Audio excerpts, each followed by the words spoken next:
Dobar dan ljudi, evo nas ponovo, danas ćemo snijeti još jedan trik.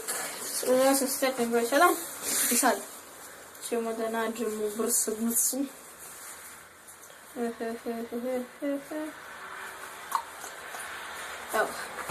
broj 7.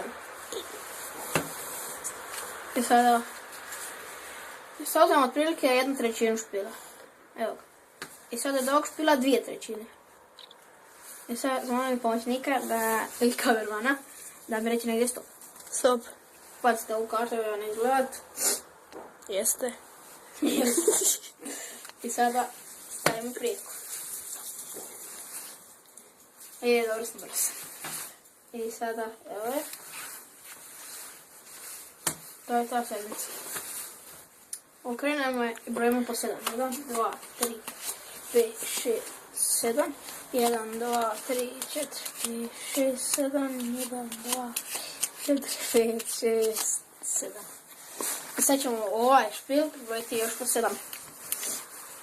1, 2, 3, 4, 5, 6 i 7. Da li to je vaša karta?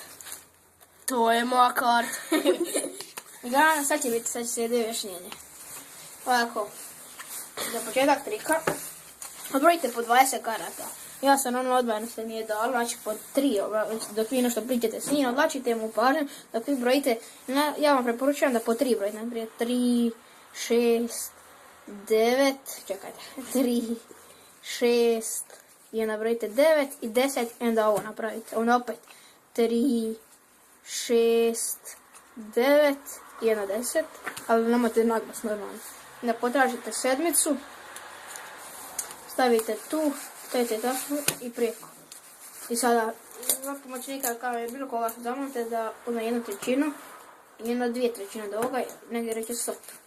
I ovo je sam najbitniji dio. Ovako, ovaj cijeli špil, ne samo ovu kartu, stavite ovdje, a ovo ovdje.